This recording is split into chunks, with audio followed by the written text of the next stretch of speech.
Welcome! Hello there, and welcome to a game critique of Assassin's Creed Mirage.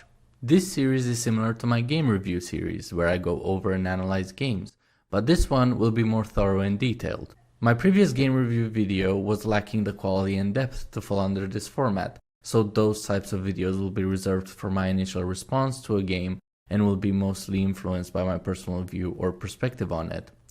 This does not mean that all of it falls under "it's my opinion." I made the mistake of rushing the video and made lots of errors.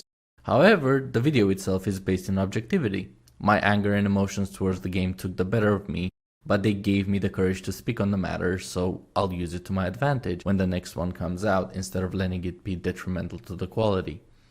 Before we get started with the analysis, I'd like to mention that I did not play the game, considering the franchise died for me with the release of Origins. I played the majority of Assassin's Creed games and haven't touched another one since Origins because of their new approach. So I watched gameplay on YouTube before deciding if I should buy the games. I watched the first hour or so of each game to give them a fair attempt at enticing me to play them. They failed. The RPG elements were a turn-off for me and many others. My reasoning was that a blade to the neck from above wouldn't kill even a rat if it was 2 levels above the player, ruining the immersion and premise entirely. Odyssey was even worse when the premise took place before the Creed was even invented. The game could have been called Gladiators and no one would have guessed it was part of this franchise. Valhalla piqued my interest because of the Viking aspect, but it had the same problem as Odyssey. It was just a Viking RPG while the Creed was in the background. Because I haven't played Mirage for myself, I will refrain from judging the combat and feel of the game for the most part. I will, however, comment on the abilities and combat from a logical perspective. The new powers introduced are one of the things I will discuss in concept, the same way I'm allowed to criticize the eagle vision ability in these games. For example, the ability is present before you become an assassin, making it an error whether I played the game or not. It's a fair criticism since it does not require me to play the game to be able to explain why that is a mistake and how bad it is for the story. The gameplay footage I'll use is from MKIceAndFire and other YouTubers depending on the examples. I'm using clips from their videos for educational purposes and as proof for my statements and claims. I do not claim their footage as mine, and I will credit the channels that I use the footage from. I've been watching MKIceAndFire videos for every game I had doubts about, and it helped me save a lot of money when purchasing games. I recommend watching their videos before buying video games since the prices keep going up while the quality goes down in modern game development, which I will cover one day.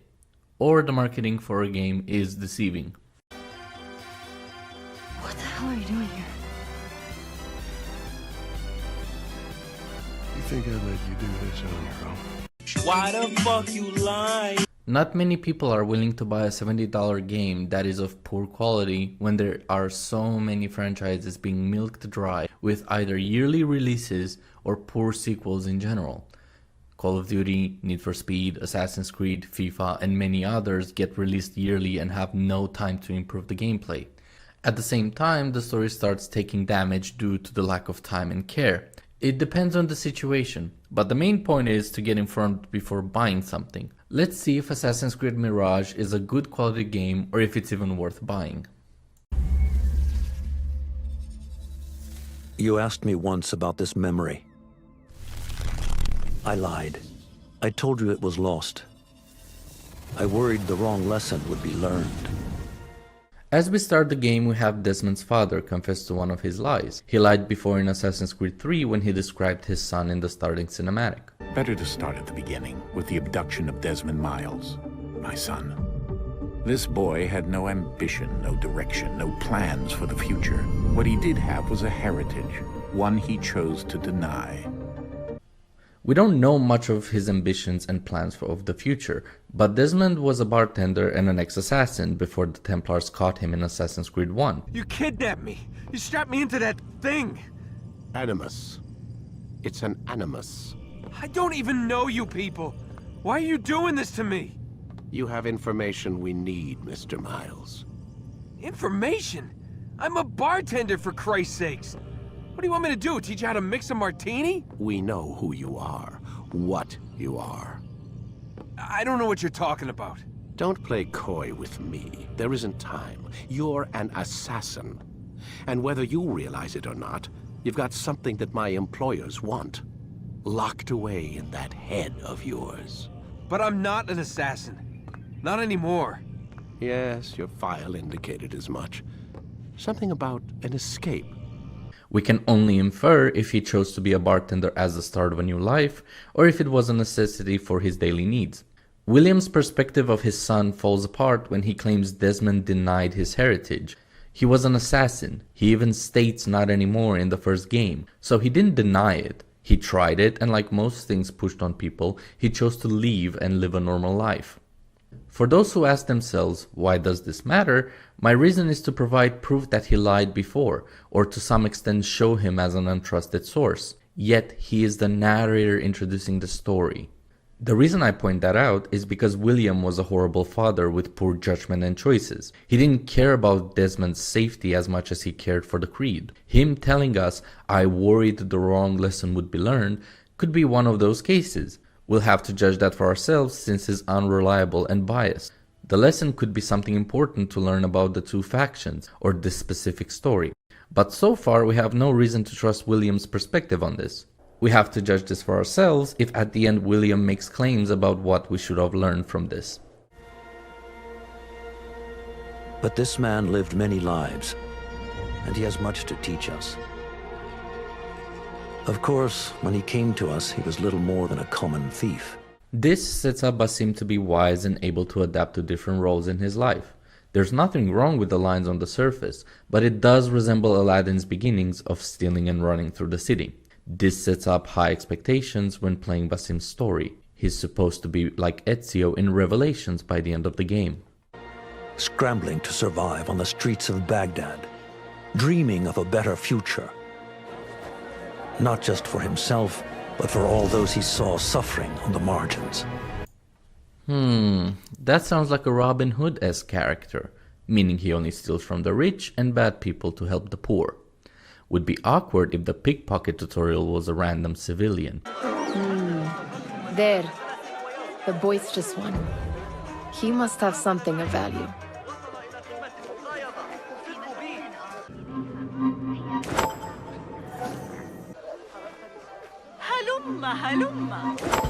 But that would be reading too far ahead. For while he lived in a golden age, at the heart and the height of the Abbasid Caliphate, scratch its gilded surface and you'd find a rot beneath. What? If it's a golden age and he's at the heart and height of this land, then why is there so much suffering and poverty shown? If corruption is beneath the surface, as you say, especially at the heart and height of it, then it's not much of a golden age, is it? These statements contradict themselves considering what we're shown. A better description would be a strong and powerful land with a lot of corruption rooted in the system. It fits what we're shown more than giving us a description that is contradictory. The Order of the Ancients fought to rise and spread their cruelty through the land. So we're pulling a Star Wars and start calling the Empire the First Order. I'm sorry, the Templars the Order of the Cringe. Origin made this unnecessary change, but we know it's the Templars since they are the main enemy in these games. What was so wrong with calling them Templars? Did the Pope get offended or something? Wait, was Origins a reboot? If so, why didn't they say it was when promoting the game? Fuck continuity, I guess. The Hidden Ones, as we were known then, resisted, striking at our enemy from the shadows, an eternal struggle. So, the resistance, the rebels, the assassin, the gay ones are striking their enemies from the shadows. Another ill-conceived name change from Origin that only confuses the plot. So, who are their enemies? The Order of the Cringe? The Vikings from Valhalla? Other factions? Maybe just say striking at the Templars from the shadows, like Assassin's Creed 1 did when explaining the standings of factions in the story.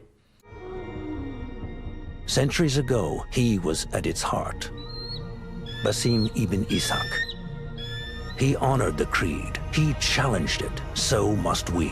We have it in all of us to mistake the shadows we walk for the light we serve. The time may come when we will be tested as he was. I fear that time is coming soon. Let's cover the issues I just brought up in full. Assassin's Creed Mirage is taking place during the 9th century, while Assassin's Creed 1 is during the 12th century. Yet they look nearly identical in terms of design and style, attempting to gain the favor of OG fans back by recreating Assassin's Creed 1 with a modern twist. We also get Easter eggs referencing the original games, bringing back the nostalgia and hiding the fact that the game is running on the fumes of what they destroyed years ago. This reminds me of another franchise that did the same thing. This 2-minute cinematic is damaging the premise already. Same factions, same conflict, same power levels. The names are new for some reason, but other than that we have nothing of substance to be invested in if you are familiar with the franchise. This leads to the criticism that no matter how many games the assassins win in, they will always be the underdog and the Templars will always have unlimited power. That is bad writing because this concept is impossible. Factions rise and fall in power all the time throughout history based on their success or failure. Yet in most Assassin's Creed games, the assassins win or stop the Templars while cutting down their numbers. The Templars should be bleeding resources based on what the assassins have done throughout time, and even be the underdog themselves every now and then. The only games where the assassins had any form of power were Brotherhood, Revelations, and Rogue, but halfway through these games they lost that power.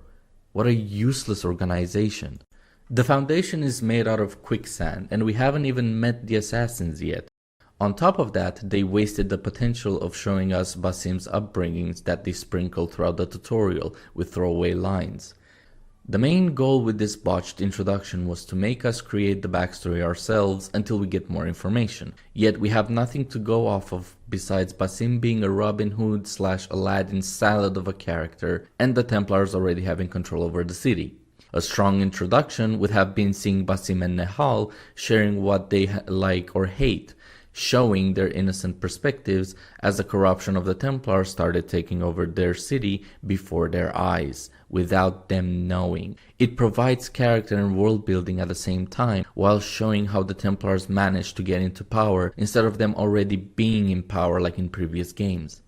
The premise is explained like it's bullet points for the script writers. We don't get explanations on how this takes place in a golden age, yet the people are suffering, how and why the Templars are in power, and who Basim is as a character and how he got in his position. To put it simply, the gay ones are attacking the Order of the Cringe and it's a never-ending war. The gays are poor and weak, while the cringe are rich and strong, because God forbid the good guys are strong or competent in any story anymore. Thank you for summing up the land and factions in a handful of sentences that portray the same fight over and over in every single game in this franchise. Jokes aside, renaming the factions really only complicates things for no good reason besides making it seem like a new timeline was dropped on us.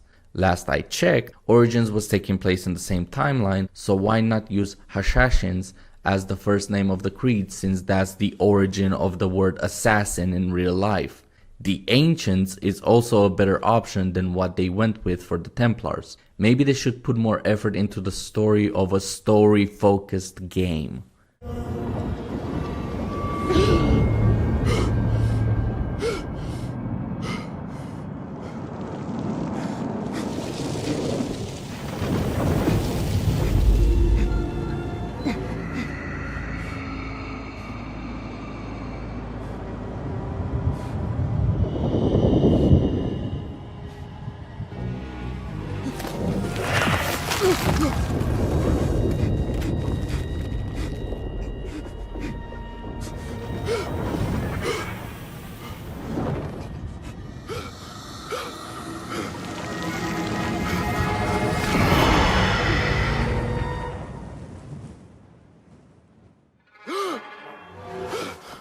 Easy, Basim.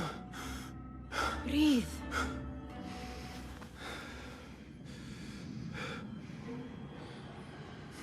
Was it the Jinni again? So, Basim is having a nightmare where he's sinking in black quicksand. A creature is running around him, too fast to make out, until we see Palpatine's wife saying hello to him. What the fuck is going on? Is this only a nightmare or a vision? Will this be brought up again later in the story or have any impact? I guess time will tell. Nehal is asking about the mummy looking Palpatine, but she calls it a genie. Apparently the writers decided to call it that, even though Palpamummy over here has nothing to do with a genie. It took me 1 minute to Google what a genie is, and the first article explains that it's an intelligent spirit of lower rank than angels, able to appear in human and animal forms, and to possess humans. Which doesn't match what we are fucking shown. And what did our friend want this time?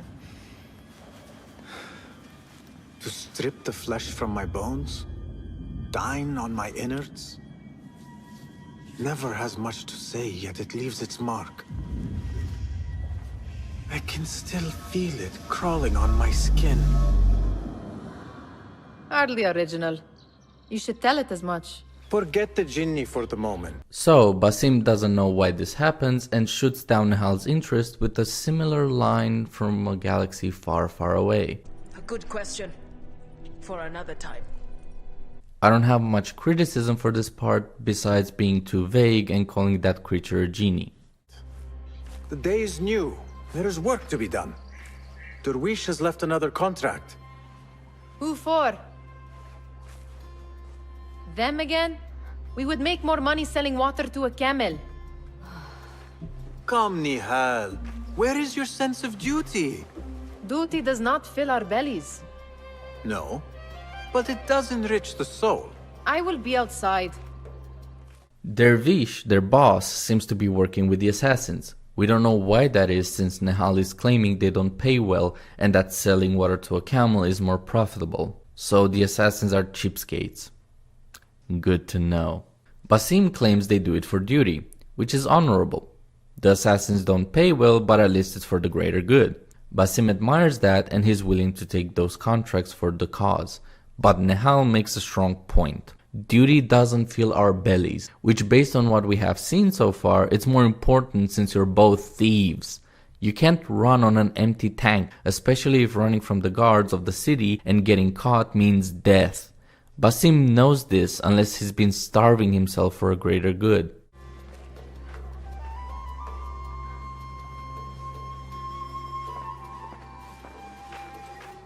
The sun casts a long shadow. Let us not keep Derwish waiting. I cannot bear another lecture. These contracts. It is quite a few Darwish has pushed your way now. He knows I will come through. You have his trust. That much is clear. Do you suppose you have theirs? These shadowy types? I should hope so by now. Then they should show it. You take all the risk and they offer little in return. They are liberators, Nihal, not merchants. I know the stories. Still, the price of liberty should be enough to feed us.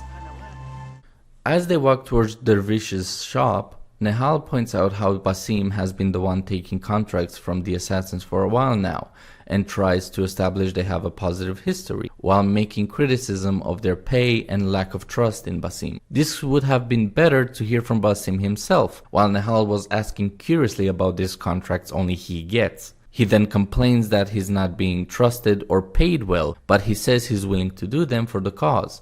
This way we see Basim's perspective on it much clearer than just being a fanboy of the cult, willing to put up with their behavior because they are the assassins, and he just agrees with their mission. Instead, we have Basim making excuses for them and we don't know why exactly. By the way, I don't remember the assassins being so broke they can't pay for a contract. Why do they even need contracts if the job is basically sneaking into places and stealing things? Isn't that what you give your rookie assassins to do for training in the field after they became part of the Creed? The assassins were never shown to be broke beyond belief, and in many cases shown to do profitable deals of their own, like escort missions or assassinations of horrible people for money or resources. In the first game there was a bounty list side quest, for fuck's sake. About this contract, I do not want you to mistake my words for pestering. I am only looking out for you, ya Sadiki. It is no inconvenience to stand up to our oppressors as the hidden ones do. Do you think yourself some hero of tomorrow? The next Gilgamesh? No. I am merely the son of a public servant who dedicated his life to the betterment of his people. Only to be slighted and forgotten. But I am honored you think I could reach such heights. I may just aim for them. That is not at all what I said. It is what I heard. Nehal shows concern for Basim, and he replies with a very contradictory line based on what they said a minute ago. The fuck you mean it is no inconvenience to help their cause? You were just talking about how they don't pay you enough and how you got in trouble with your boss a few times and getting lectured when dealing with the assassins. Nehal throws a jab at Basim for acting like a selfless hero, yet Basim declines, claiming he's merely the son of a public servant that dedicated his work to better the lives of others. Wait a minute, you're the son of a politician or a person of power in the system, yet you have no money, siblings, or higher position in said system?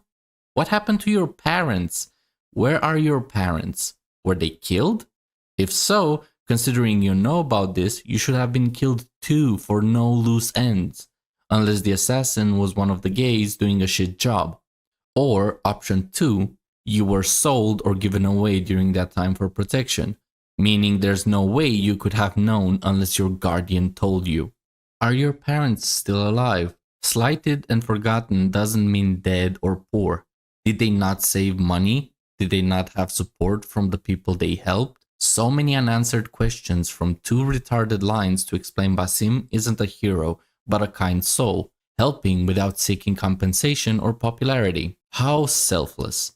And downright stupid. Basim shows some arrogance by implying he might seek to become a hero just because Nehal mentions he's acting like a hero of their time. You already established that Basim is selfless like a hero after the nightmare scene by taking low-paid jobs for the greater good of everyone else. This scene is pointless besides having Basim talk about his parents, yet they only have one throwaway line about it. Such crowds. Something important must be happening. The Khalifa has been summoned to the Winter Palace. It is surely his wealthy retinue that drives this crowd.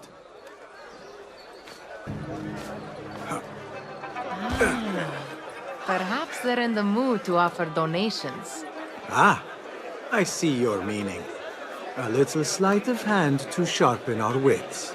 If this contract will not feed us, the Khilafah might as well. Our 2 protagonists tell us that there's a lot of people because of some big event. The Caliph is arriving at Winter Palace with his wealthy minions, causing the market to be full. Winter Palace? Did your creativity run dry 6.5 minutes into the story? Also, this is the beginning of the pickpocket tutorial, where you steal from a merchant and 2 random people. You said if the contract wouldn't feed you, then the Caliph might as well, but you're stealing from random merchants and pedestrians. Basim is celebrating his skill in stealing from common folk he wishes to help. This makes him a hypocrite, based on what he said no more than 2 minutes ago. Also, why can we use Eagle Vision?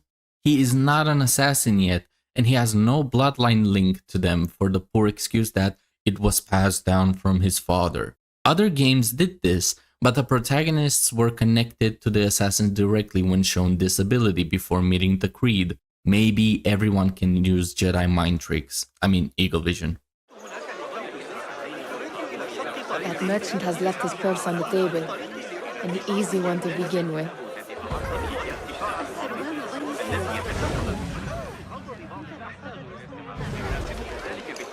Better leave before they notice.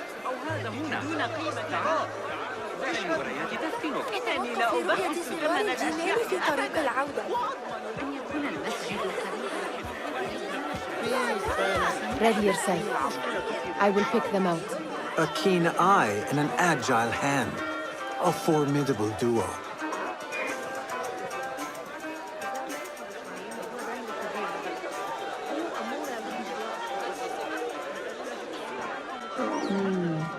There. The boisterous one. He must have something of value.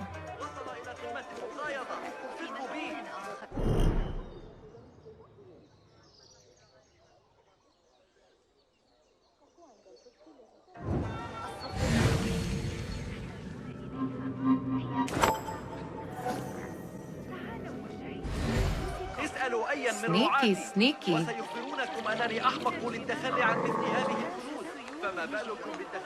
And over there, by that stall, she's got some coin.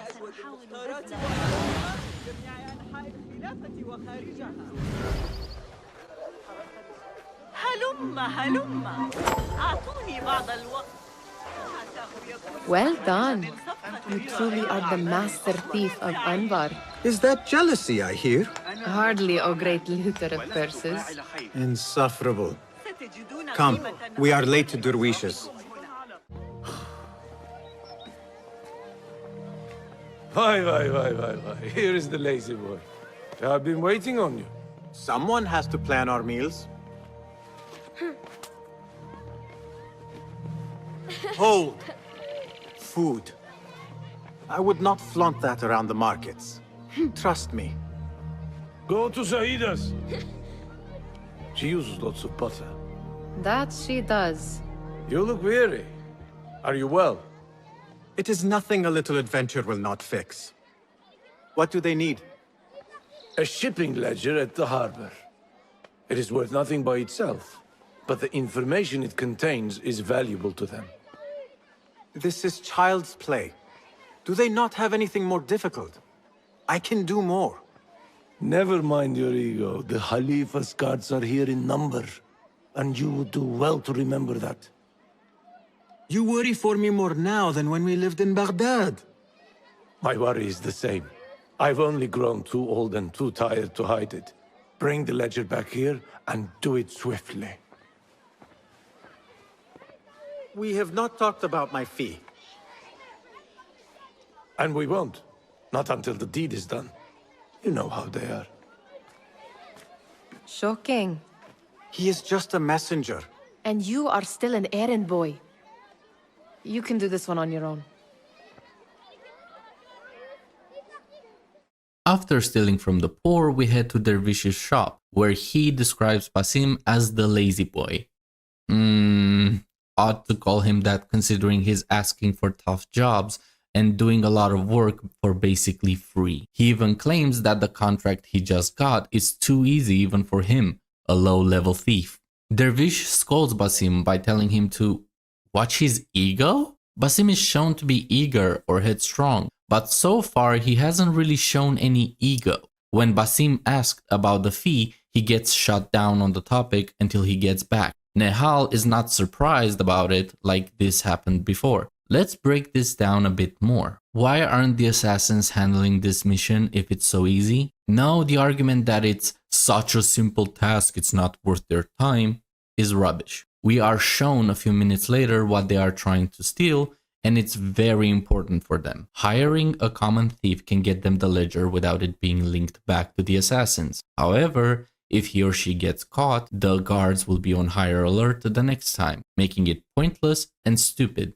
On top of that, Basim hasn't shown any form of ego, yet he gets flack for it. At the same time, he gets no say in terms of pay. The weird part is that most of these scenes and interactions feel like they happen for the first time, yet it's been happening for a while now apparently.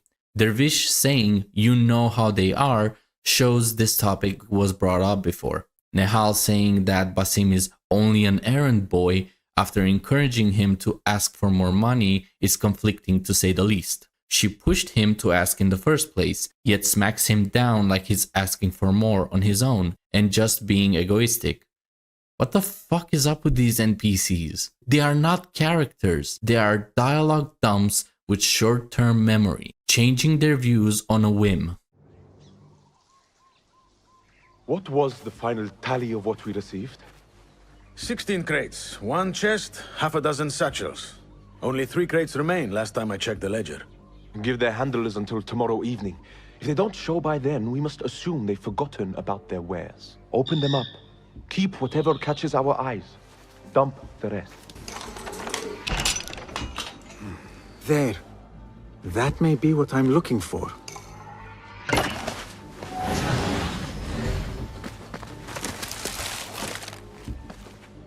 I wonder what secrets this ledger holds.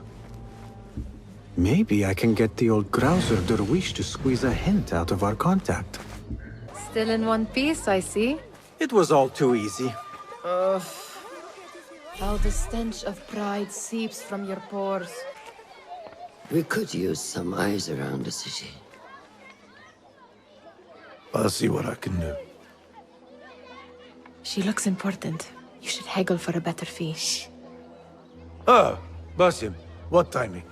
Did you get it? Without a fuss. Give it here. You are one of them.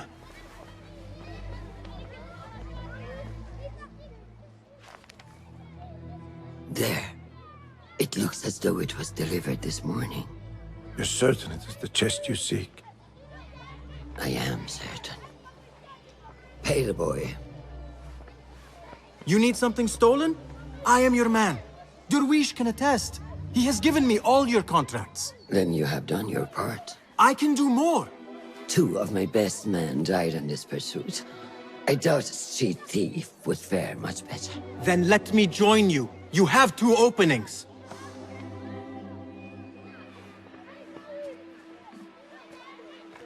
We should take off this thief with that insult. Thank you, Derwish. Listen here, Basim. You want to keep working for me? You keep your head down and your mouth shut.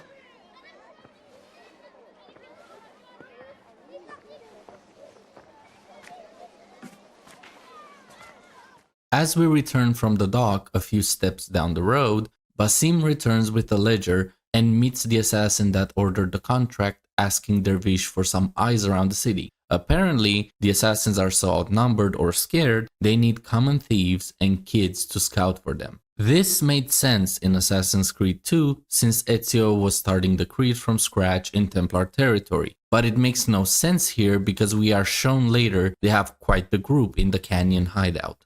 Basim says, "You are one of them," like he couldn't tell she was an assassin by her outfit alone. This would have made more sense coming from Nehal, since she knows less than Basim about them besides what they pay. He shouldn't be surprised at all.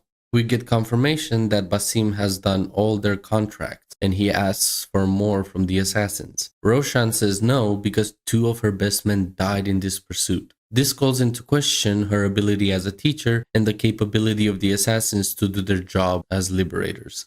Apparently, stealing the contents of a chest being shipped around is so hard for the so-called assassins that 2 of their best lost their lives for it.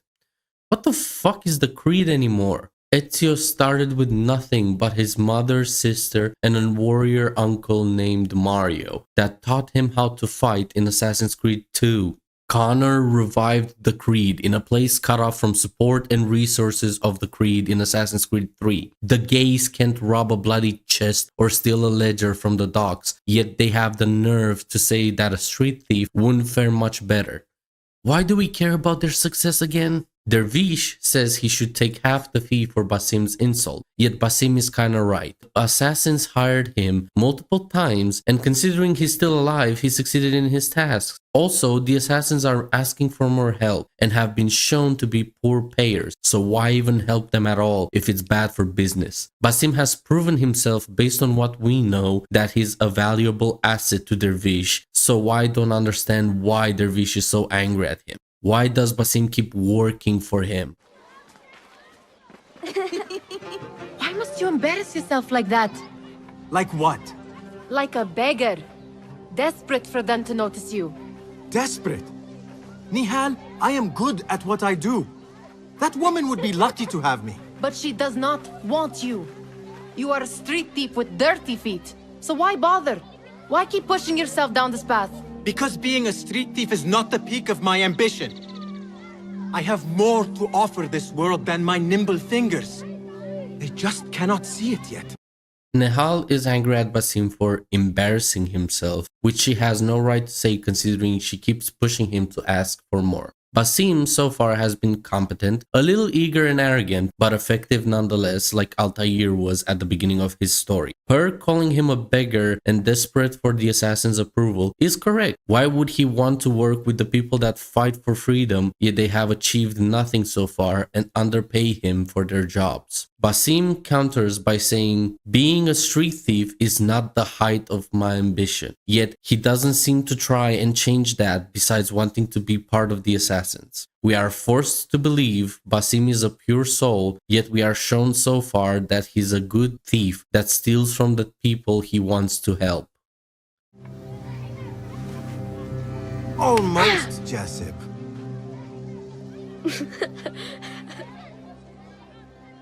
What is this? Aha! This is my latest creation. It helps me fend off angry merchants when they, catch me digging around their wares. I will consider myself spared. You smell foul. What is that? We have been fishing at the harbor since morning. Terrible luck, though. The harbor? Did you happen to see or hear any fuss over a chest? Ah, yes, a black one. Very beautiful. Some burly guards took it with them to the palace. Shukran laka, ya Jasib.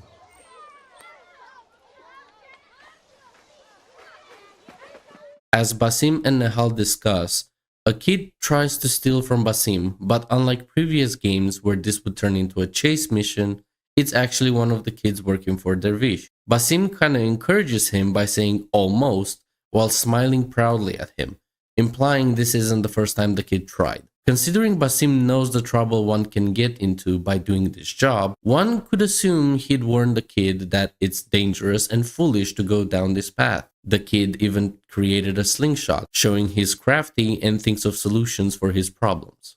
It's also a bit too convenient that the kid knows about the chest Basim and the assassins are looking for. The writers used the throwaway line that he was fishing in the harbor since morning to explain why he knows about it, but Basim saw the ledger. He already knows the guards moved to the chest before he arrived because the guard he took out in the stealth tutorial said there are 3 crates left. What was the final tally of what we received? 16 crates, 1 chest, half a dozen satchels. Only 3 crates remain last time I checked the ledger. This again shows that the writers are lazy and don't pay attention to the details they wrote 6 minutes ago in the story. What are you doing? They want that chest, and I am going to get it for them. Then they will see. Basim shows his arrogance again by claiming he'll get the chest for the assassins to prove himself to them. My problem is that instead of doing it to ask for a better pay from now on, he does it to show Roshan she should recruit him. Why does he care so much for a faction that so far did nothing to help him, yet they are liberators? In Phantom Menace, Anakin wanted to join the Jedi because they were the good guys, the same way Basim wants to join the assassins. However, Qui-Gon was kind and helpful towards Anakin. Roshan shat on Basim's skill, her own students, and therefore the quality of her own teaching. There is just no getting through to you, is there? Then we will do this together. If you get caught at the Winter Palace, they will kill you on sight. We will need a safe way in. And I know where we might scout one. This is where Nehal's character falls apart. She doesn't want to do this and so far had a level head when it comes to picking their targets. In the stealing tutorial, Basim even points out how she's the keen eye in their duo, meaning she knows what targets to pick and she can spot the risks. Yet, she is willing to do it because if he gets caught, he's going to die on sight. Why the fuck are you helping him then? You just said if you two get caught, you're as good as dead, but you also know a place to scout for a safe way in? If you know there can be a safe way in, then why even care about the risks when stealing in general still gets you in the same punishment? That is if you can bear to follow my lead for a change. Nehal throws another jab at Basim by saying he doesn't follow her lead. Yet, up until now, we followed her guidance and in the stealing tutorial she told us what to do and who to steal from. You do not have to get involved, Nihal. I know your feelings on this. It is utterly foolish. But it seems I cannot stop you. So I will come with. and nag you until you decide to abandon the idea of stealing a chest from the Khalifa's winter palace. When you say it like that, it only excites me further. Are we going or not? Basim tries to convince her to stay out of it, and Nehal replies that it's utterly foolish. Yet she does it because she can't convince Basim to stop. Maybe he would have stopped if you didn't tell him that you could scout a safe way in and offered to help him at all. She is willing to lead him just to nag him until he decides to abandon the idea. You just said he wouldn't stop, so just don't help him. Without you, he can't make it into the palace. She only does this to push the plot forward. This contradicts her cautious and low notoriety character we've seen her to be so far. Lead the way. This is a mad plan, Basim. Even if you were to succeed and they welcome you into their ranks, what then? Will you forget about us? Of course not. Nihal, their interests are our interests. You, me, and every other street dweller who has been cast aside. Living off scraps and dirty water. I can be an instrument that sees us out of that life. That sees that Jasip can use his talents to be a real craftsman. That sees that good men are not cast aside as my father was. And no children left wondering what tomorrow will bring. I hear what you are saying, Basim. But you paint a portrait of a world that cannot exist. That is where we disagree. As they head for the palace, Nehal and Basim have some throwaway lines. They talk about what happens if they succeed and more world building that makes the Golden Age argument fall apart. Nehal is mainly concerned with Basim forgetting about her and the others when he joins the Creed, showing she cares about him like a brother. Another reason for her not to help him at all. Yet she keeps helping instead of stopping. Basim then goes on about their poor living conditions. We get these people need help. It's been established far more than the Golden Age claim. However, they don't put in the work for explaining other ways to improve their living conditions. Basim could prove himself useful in other ways than being an assassin. He could do what his father did and be a public servant that changes the system from inside. Another option they could have done was Basim adopts the assassin's tactics and does missions on his own, building a hidden outpost for himself, and the assassins take notice, working with him and teaching him techniques before proving himself into the Creed. Basim is shown to be resourceful and capable, but too eager. This could cause him a lot of trouble and force him to be more stealthy and tactical in his approach over time. But that would require good writing, something Ubisoft clearly lacks in their game development. We are 21 minutes into the game and already the story is contrived to hell and back. The character motivations are flimsy and weak, yet most of the character building is over. We don't get to know more about Dervish, Nehal, or Jasib. Basim is the only character they really develop, and we barely know anything about his traits, flaws, or past. All we know is that he has a good soul that wants to help others. He had a dad that was a public servant. He is arrogant and eager.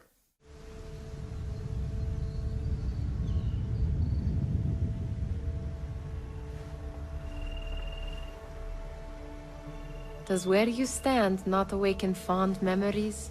Not so long ago, we were counting our spoils up here, under the cover of night. Just like this. The stakes were lower then. And so too was the prize. Well, before you claim your prize, you will first have to reach it. As far as I can see, that will take some creativity. We could always try the front gate. You will have to let me know how that goes for you. Where are you going? I've had a clever thought. If your mind is absent of one, you should perhaps follow mine. Wait! As we start planning to infiltrate the palace, Basim and Nehal reminisce about their previous achievements for a bit. Nehal then starts bragging how she has a more creative way to sneak in than Basim. To be fair, Basim does suggest going through the front gate, which makes no sense. This is where the writers show their hand again, making Basim stupid for no reason. They forced Nehal into leading the mission she wanted nothing to do with moments ago, and rushed in while Basim was trying to come up with a strategy.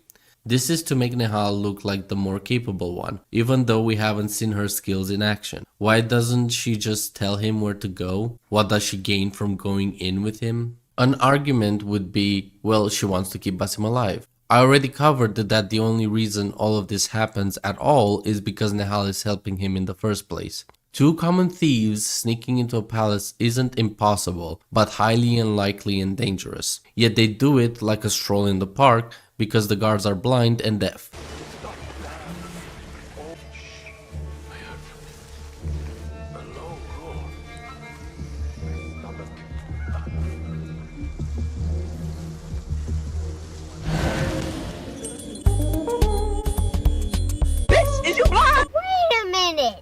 While going over these scenes, I keep scratching my head as to why this is the mission. They made an absurd scenario that is meant to kick the plot into high gear and make Basim important to the assassins even though he already is.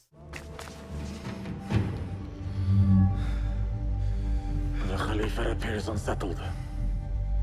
An unruly son is not helping matters.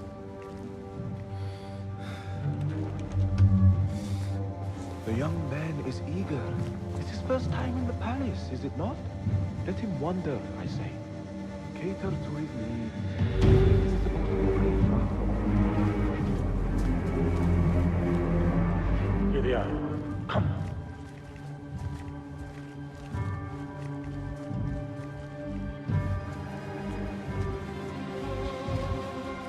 Through there. The Khalifa awaits you.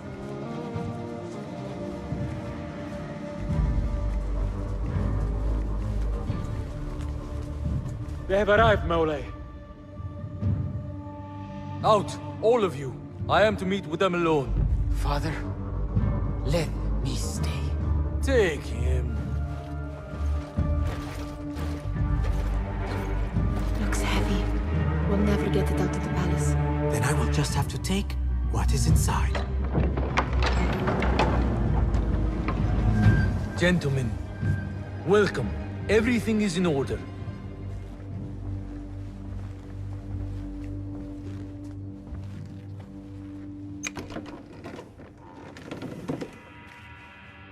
I understand this means a great deal to you. Rest assured, it will be well protected here. We will accept nothing less. We will carry out our work and return to you when we are ready. Be prepared, Khalifa. Might I see it once? The contents. If we are to guard this with our lives, we should know... You saw nothing of this. You say nothing. Do you understand? Yes, of course. Perish the idea. Now is our chance. The 5 cringe show up and check the chest. They say it's very important, so much so even the Caliph isn't allowed to see the contents of it. Why? Why not take it with you? We'll return to you when we are ready. That explains nothing. Why not safely keep it with you until you are ready? The answers to these questions will never be revealed. Instead of making sense, they're going for a shock reveal of the MacGuffin, whether it makes sense or not. Someone is coming. Holy Jesus. What is that? What the fuck is that?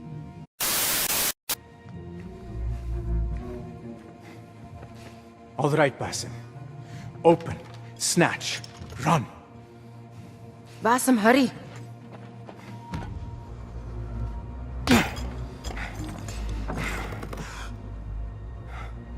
Basim starts opening the chest that suddenly has a lock now. The item inside looks like the discs from Assassin's Creed Revelations, the ones that Ezio was collecting throughout the game. However, those were keys to a lock under Masyaf, the castle in Assassin's Creed 1, which is present here. Hold on, why do they need a huge ass chest for such a small thing? That's what she said!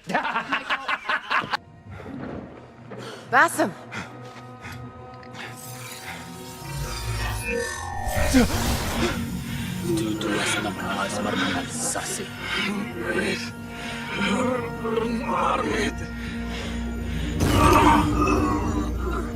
Give me that! No!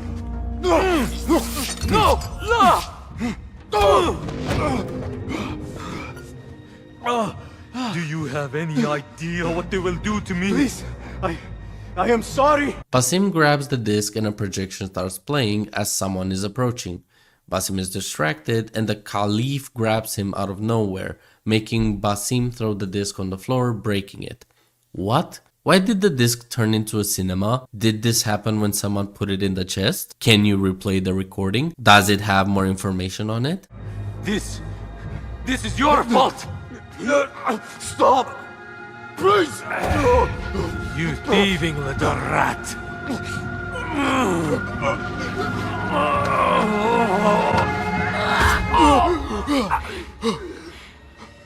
No!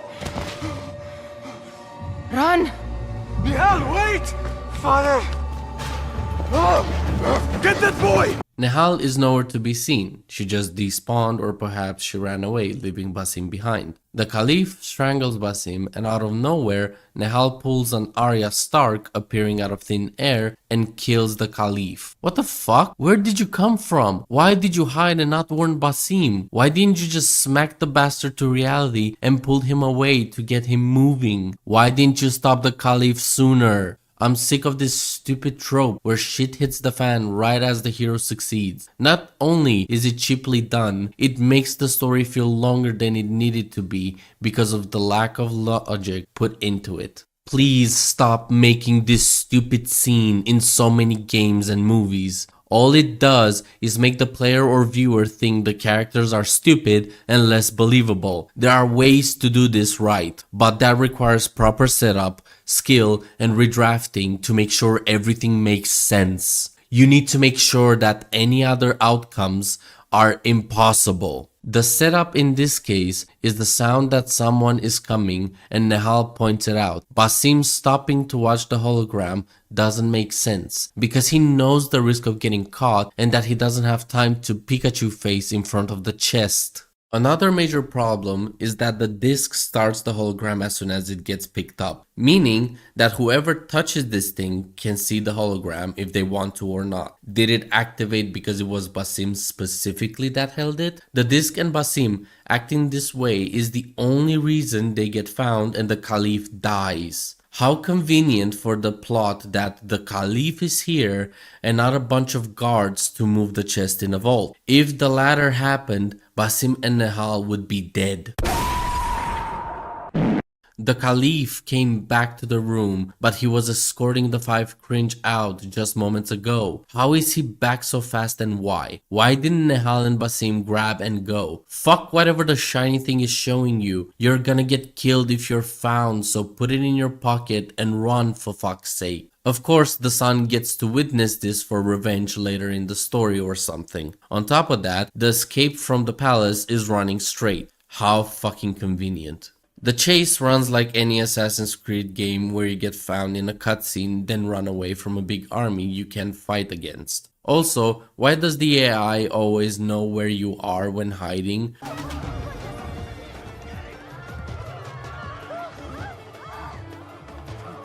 Holy Jesus. What is that? What the fuck is that? Howard. Or is as blind as a bat based on the scenario? It's inconsistent, annoying, and bad coding on top of breaking immersion. Nihal?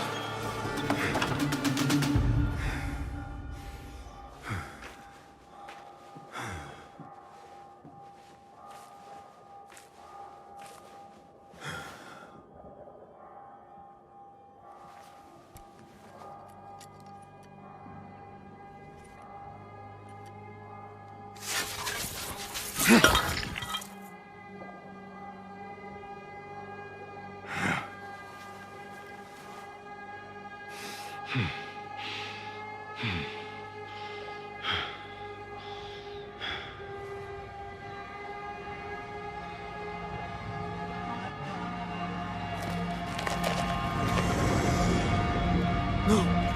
Stop this! Please! What do you want from me? Calm, Basim. Nihal? Basim has the same nightmare or something. We only see a black screen, so we can only assume because of the creepy noises. He then wakes up to see Roshan, calming him down from his nightmare. A neat little consistency in this pile of horseshit is that Basim immediately calls out Nihal's name, matching his characterization from earlier to some degree that he cares for others or that he's still angry or shocked of what she did and seeks answers. Not quite. Are you well? Good. Because I need you to tell me about this. I do not know what you mean.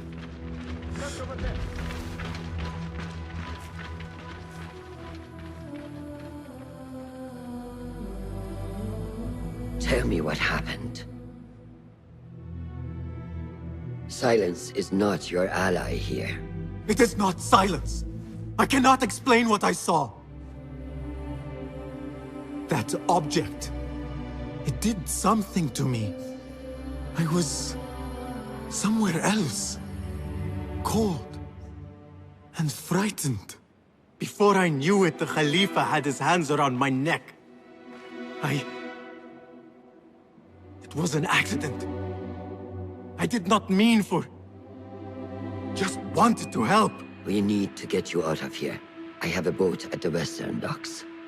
What? No, I cannot leave. I need to find Nihal. Stop and think, Basim. The Khalifa's guard is searching for his murderer, a young thief of your description. They will not stop until they have found you. And when they do, it will not be a prison they throw you into. It will be a shallow grave. I'm giving you a second chance. Take it.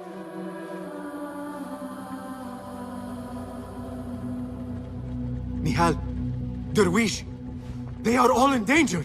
Roshan asks Basim to tell her about the artifact he stole and broke. Basim replies with, "I don't know what you mean," like a child hiding that he broke something in the house from his mother. My point is that the response is odd. A much stronger response would have been, "I messed up," or "I'm sorry for destroying your item." Roshan asks what happened and Basim replies with, "I cannot explain what I saw. The object did something to me." This makes no sense. All you saw was two human-like beings talking, looking like an interrogation based on what we know so far. Firstly, you can explain that you didn't understand what they discussed, but you can easily describe what you saw. Secondly, the object did something to me doesn't mean you can't talk about it. All you said was that it took you somewhere else, cold and frightened. Why didn't we see this? What Basim said explains nothing. It only adds to the pile of questions about this McMuffin and plot. She says they need to run away and escape. Basim refuses and says he needs to find Nihal, but Roshan explains that the guards are searching the city for the murderer fitting his description. You can't walk around when wanted by the cops, and Basim should know this already considering he's a fucking thief and learned this after his first encounter with the guards. Roshan explains that if he gets caught, he's gonna get killed, and that she's offering a second chance. Is she referring to the artifact? A second chance at life? Why would a diligent assassin give a second chance to a common thief that not only destroyed their goal, got caught doing it, and killed an important person while at it? He did it without you knowing about it. Not to mention, not too long ago you shat on his skill. Woman, this guy's a risk for your entire creed, and the only reason you even want him is for his information. You don't need him at all based on the amount of trouble he caused. She walks out of the room and lets him choose, I guess. It's not really a choice considering Basim staying in the city is a death sentence. Then the writers remembered that Basim has friends in the city and a boss father figure that he cares about, so we have to go talk to them. Why? He knows being seen around them is putting them at risk, and the guards would torture them for his location if he gets spotted, but oh well, plot has to plot, I guess.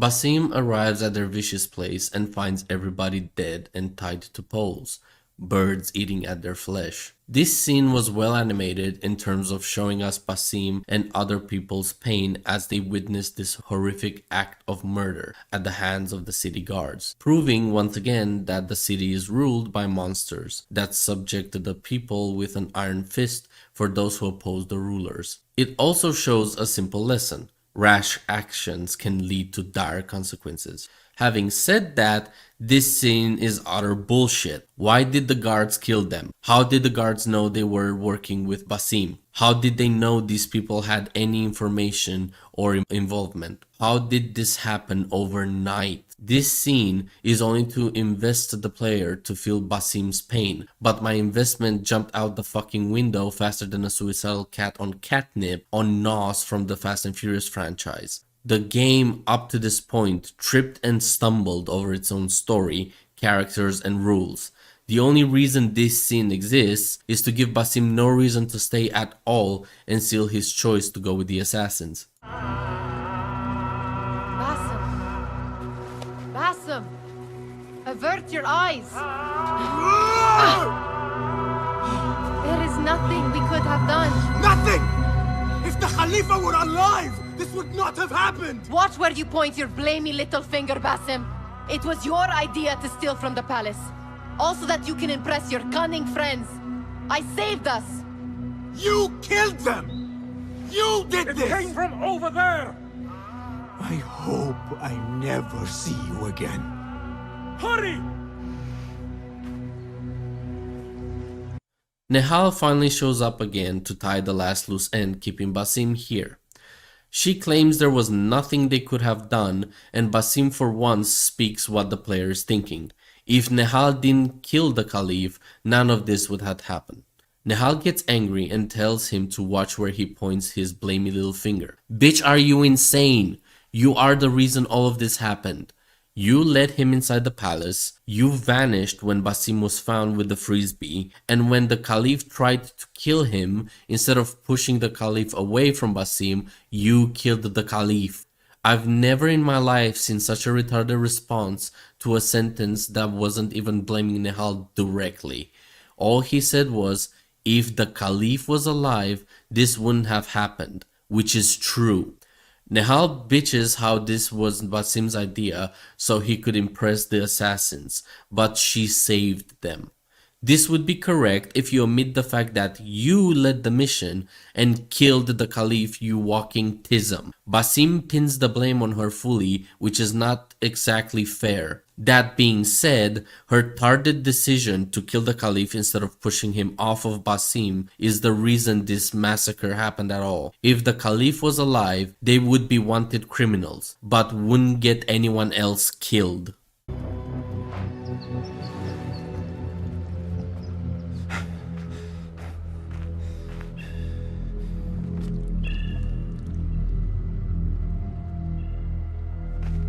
Stop!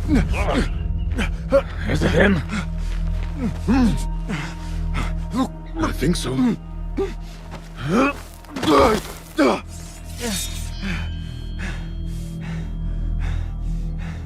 Good enough.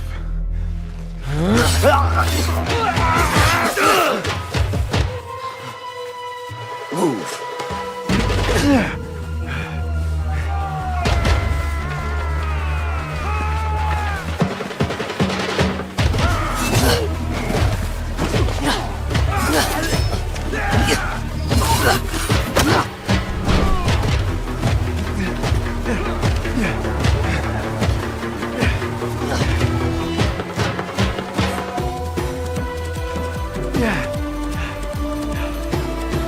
What are you doing? Don't think.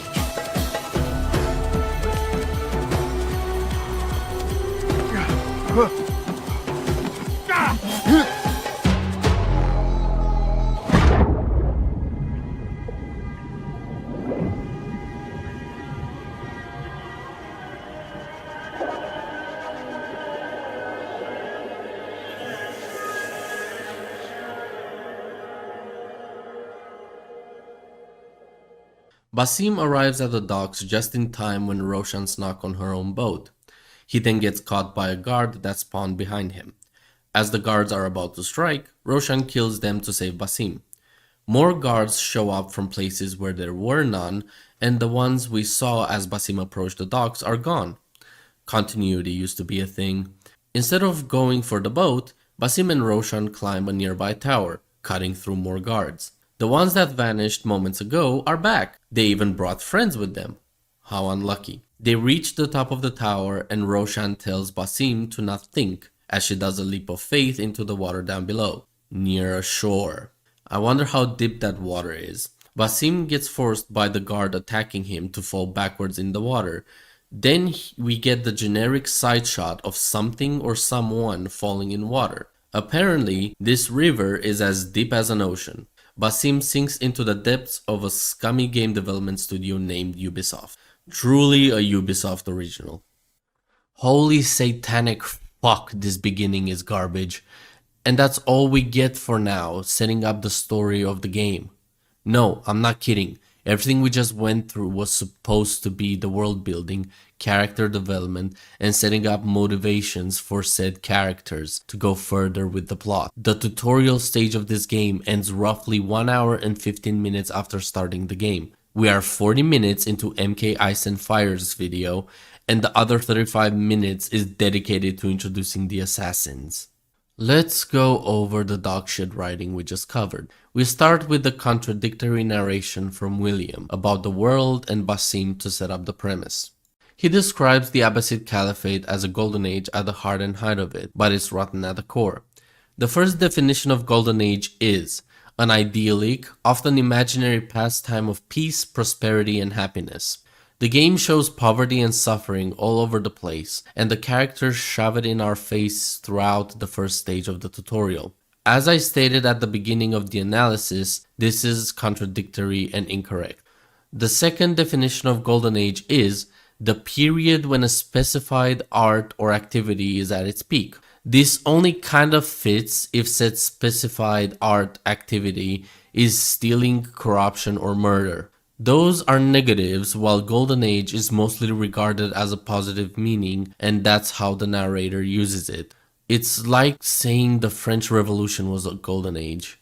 William then starts describing the factions. I already covered quite in detail how the factions never change in terms of power and control in these games, but to throw the people who like Mirage a bone, I'll focus on this specific scenario. The Templars are in full power of the city through the Caliph. We don't know why, how, and when this happened, which is important for us to know. The assassins can't steal a fucking chest and need the help of thieves and children to still be ineffective. It's baffling how writers can fuck up the underdog trope so much with a handful of lines from the assassin master we just met. Since the world building is shaky at best, let's see how the characters are doing in terms of consistency and believability. Maybe we can salvage something from this premise with strong and great characters. As the game starts, Basim has a nightmare scene about a genie. It isn't explained why, and it gets referenced once more so far with no reason or extra details about it. The game introduces Basim as a man with a good heart, doing what's needed to survive and improve other people's lives by helping the assassins for almost free. His dad was a public servant and he's either dead or alive. We don't know because the game doesn't tell us. We are shown Basim is eager and arrogant at times, with high expectations for the future. Basim wants to join the assassins, and for the most of the introduction, we don't know why besides the claim that they're doing the right thing. Later, we get a second reason from a throwaway line as Basim and Nehal head towards the palace before sneaking into it. He wants to help them fix the corrupt system that mistreated his father and other innocent people in the city. His tactics are sometimes clever or stupid based on what the plot needs at the time. The more stupid decisions happen to make another character stand out as a better tactician than him. That character is Nehal. They introduced Nehal as a stealthy thief that picks her targets carefully. She's close to Basim like a sister or something more, but they don't hint at a love interest between them, so we can only infer. They have a history and act like siblings, but that's all we get. As the game moves along, she gets less and less likable and consistent, telling Basim to ask for a bigger pay, only to scold him for it later, telling him to not steal from the palace, only to lead him there herself. She flip-flops a lot if you pay attention to her actions compared to what she says. On top of that, she's the reason Basim gets found by the Caliph, why the Caliph is killed, and why Jasib and the others get killed by the guards. She also has the nerve to say it's all Basim's fault and not dare point the blame on her, when I'd argue it's 30% Basim's and 70% Nehal's fault for the outcome. In the end, Basim says he never wants to see Nehal ever again. Nehal and Basim work for Dervish, acting as a mentor or father figure for them, since Basim mentions they have a history and that Dervish worries for Basim more than ever.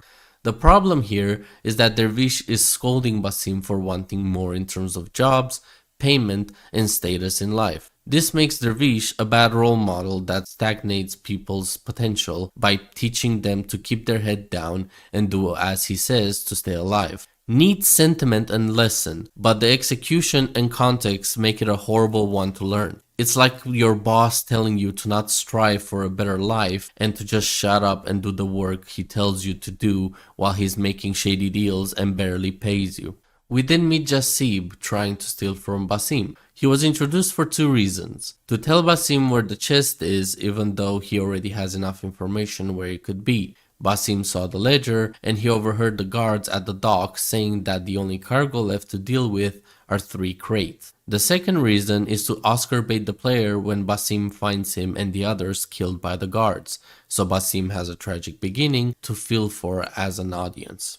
The final character we meet so far is Roshan, the assassin master requesting the jobs that Basim does for the Creed. Her skills come into question from the start because of the horribly written dialogue. The claim that 2 of her best men died while trying to recover the golden frisbee previously makes us question how good are the assassins or the quality of training she provides for the Creed. On top of that, she dismisses Basim and his skills because he's a common thief, yet he fulfilled her jobs and he claims they are easy and not worth his time when speaking with Dervish. The idea that the assassins are bothered to hire a thief to steal a piece of paper in the first place is absurd, especially if that thief claims it's easy. The fact that 2 well-trained assassins died to recover a chest with a frisbee hammers the point that the assassins are useless. Basim should definitely reconsider joining them after hearing that, on top of them shitting on his achievements and pay.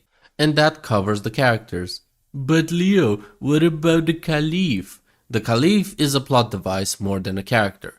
He only exists to show that the Templars control even him, then gets killed to move the plot forward. We don't even know his name unless we have subtitles on. That is not a character, that is a prop that can speak. We know less about the Caliph than we know about Snoke in Star Wars, for fuck's sake, yet both are crucial to their respective plots.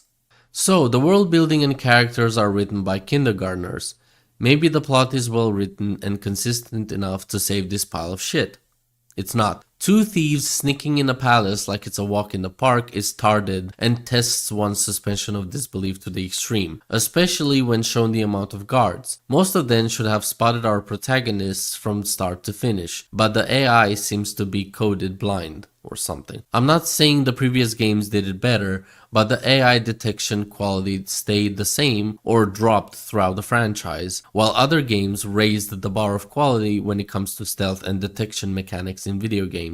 Watch Dogs Legion's AI has better detection than this game, and to rub salt on the wound, it's a fucking older Ubisoft title as well. Maybe you morons should implement that in Assassin's Creed games and improve it more, since Assassin's Creed is a stealth-focused franchise unlike Watch Dogs, which focuses on hacking and multiple approach gameplay. I'm not saying stealth shouldn't be in Watch Dogs, but when a GTA style game has better stealth mechanics than a stealth game from the same studio, it's near impossible not to claim stupid game development. In any case, Basim and Nehal behaving consistently to what the story tells us about them. Nehal in particular from the moment we meet Dervish until the end of this segment. Her killing the Caliph made no sense and only caused a ton more problems than it was worth.